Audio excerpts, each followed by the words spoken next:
హారతి తీసుకో. కృష్ణ వస్తున్నాను వదినా.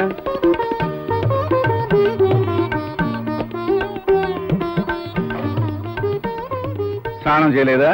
అబ్బా తర్వాత చేస్తాడు ఎదురు, ముందు టిఫిన్ కానివ్వండి. మరిదికి వదిన, వదినకి మరిది సపోర్టు బాగుంది. ఇదిగో తిను.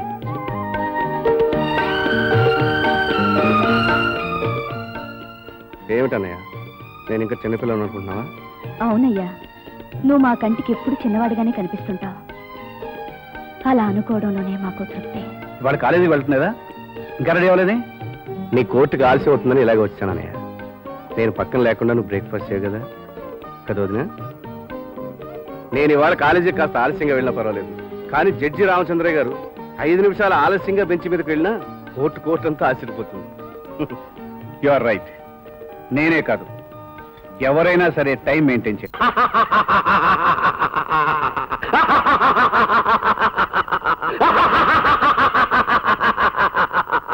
దయదల్చాలి, తమరే ఎలాగైనా నొడ్డున పడేయాలి. పడేస్తాం, ఒడ్డున పడేస్తాం. కాళ్ళ దగ్గరకు వచ్చిన వాళ్లను కరుణిస్తాం, కాదన్న వాళ్లను కాలనాగునే కాలకూట విషాన్ని చిమ్మించి కబళిస్తాం. ఆ ధైర్యంతోనే నేను తమరి దగ్గరికి వచ్చాను. డిపార్ట్మెంట్ వాళ్ళు నన్ను పట్టుకున్నారు, పోలీసు వాళ్ళు నా మీద కేసు పెట్టారు. వాళ్ళిద్దరు కలిసి నా వ్యాపారానికి ఎసరు పెట్టారు. పోలీసులు నా రబ్బర్ స్టాంప్, డిపార్ట్మెంట్ నా కీలు బొమ్మ.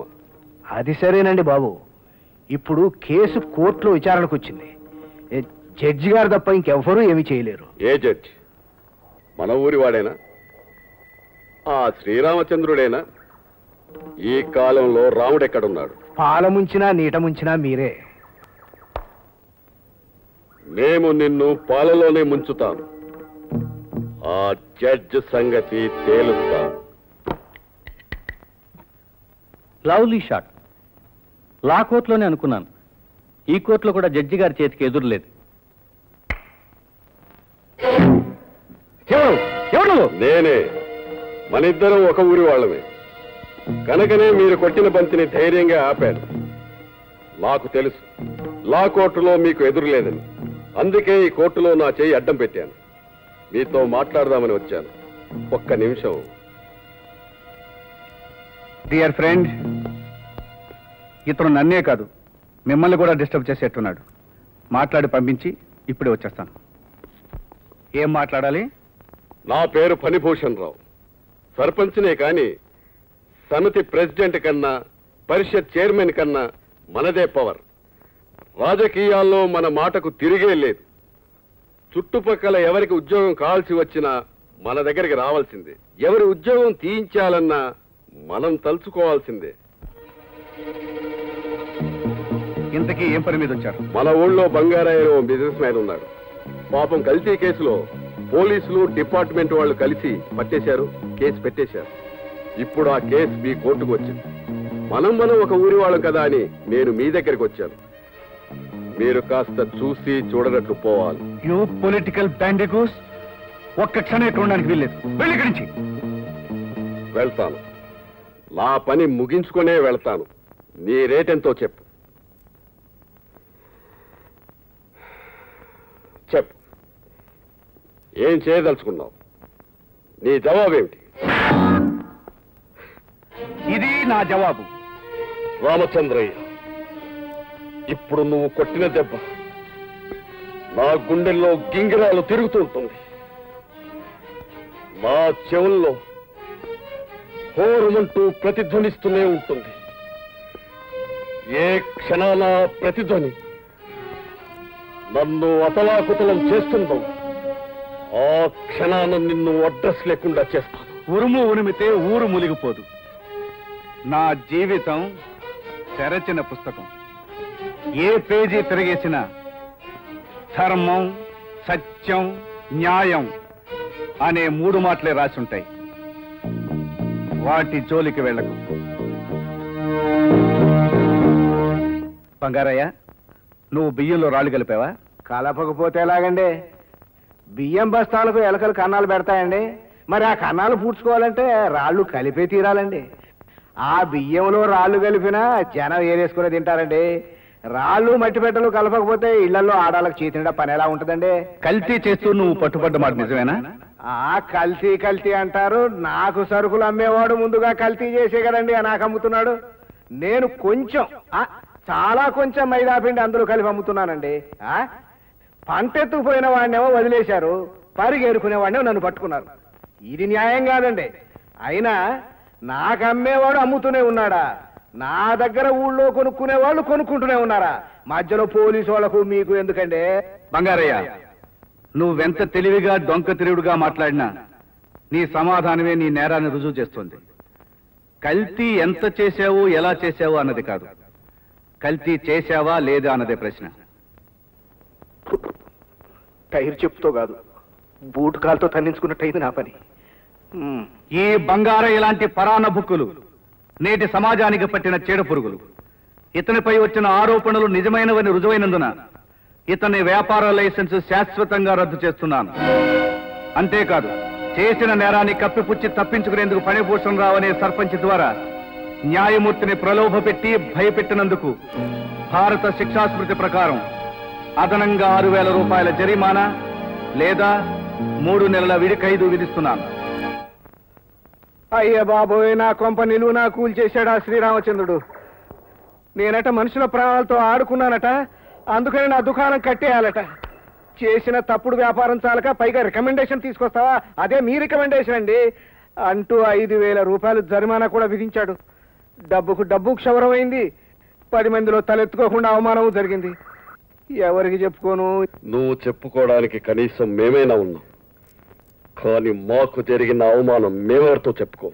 అయ్యా, కాకితో కబురంపి కావలసింది కాళ్ళ దగ్గరికి రప్పించుకోగలిగిన మహారాజులు మీరే స్వయంగా వెళ్ళి ఇది ఇలా చెయ్యి అని చెప్పినప్పుడు మీరు చెప్పింది చెప్పినట్టుగా చెయ్యకపోగా చంపదెబ్బ కొట్టి నీ దిక్కున్న చోట చెప్పుకో అని అవమానించి పంపాడే. అమ్మో, తలుచుకుంటే నా ఒళ్ళు జల్లరించిపోతుంది. స్వయంగా అనుభవించిన మీరెలా ఊరుకోగలిగారండి? నన్ను రెచ్చగొట్టకు, పుండు మీద కారం చల్లకు, అగ్నిలో అజ్యం పొయ్యకు. ఆ శ్రీరామచంద్రుడు అమావాస్య చంద్రుడై గుండె చెదిరి గూడు వదిలి కంటికి కడివెడగా కన్నీరు కార్చేటట్టు చేస్తాను. వాడుత్త కర్కోటకుడే ఉన్నాడే, తను నిజంగానే శ్రీరామచంద్రుడు అనుకుంటున్నాడేమో. మన ఉసురు వాడికి తప్పకుండా తగిలి తీరుతుందండి. దయాదాక్ష అసలు ఉన్నట్టే లేదా మనిషి? వాడికి అలాంటివి ఏ కోశానా లేవనుకో. లేవు కాబట్టే గంగిగోవ లాంటి మీకు అంత శిక్ష విధించాడు. మనం ఎవరి సొమ్ము తిని బతకటం లేదు. ఆ వ్యాపారం లేకపోతే అలో లక్ష్మణ అని మలమల మాడే చచ్చిపో. మనం ఎందుకు పోతామమ్మా? అలో లక్ష్మణ అంటూ నాన్నగారి దగ్గర పాల డబ్బాలు కల్తీ సామాన్లు కొన్న వాళ్ళే పోతారు.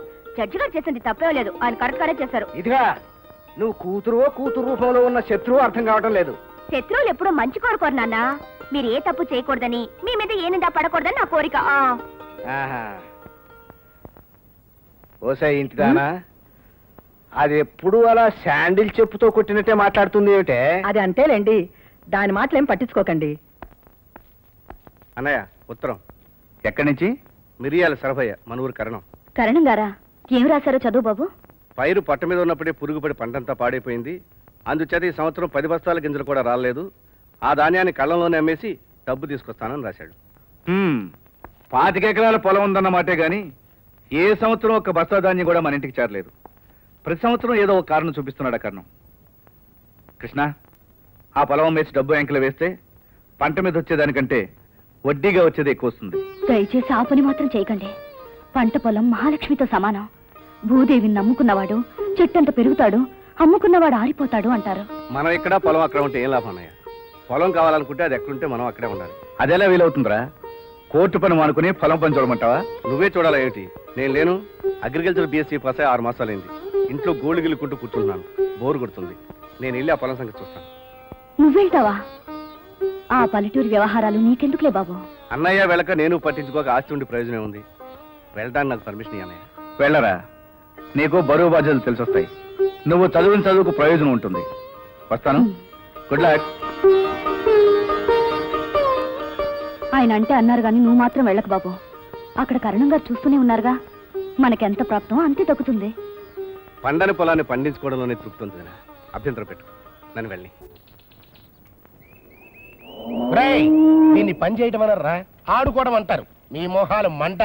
తిండికి తిమ్మరాజులు, పనికి మాత్రం పోతరాజులు రా.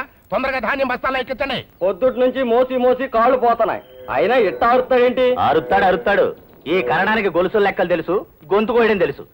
నక్కలాగా ఊరికే ఊల పెడతాడు. కానీ మీ నసుగుడు నాకు తెలియదు అనుకుంటున్నారా? అమ్మో, మా కరణానికే ఎదురు చెప్తున్నారంటే మా గడ్డు రోజులు వచ్చినట్టే.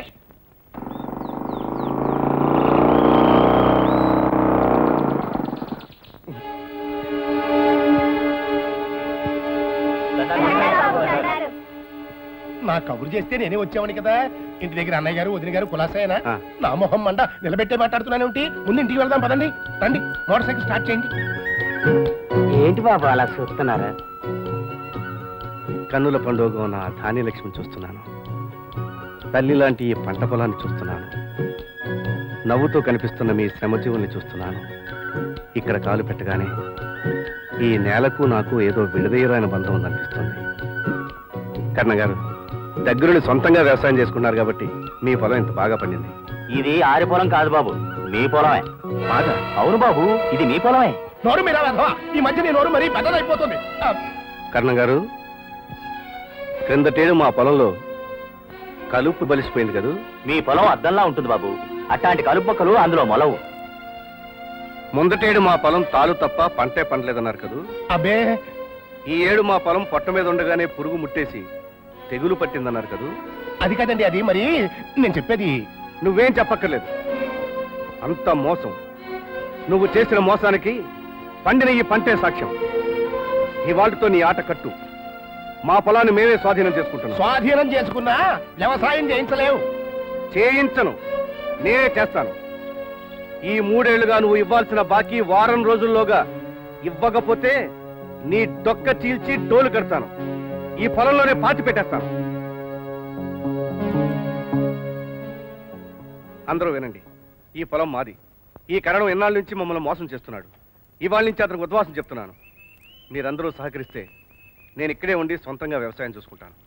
ఇందులో తప్పే ఉంది బాబు, అట్టాగే కానివ్వండి. ఈ ధాన్యం అంతా ఈ బాబింటికే తాళండి.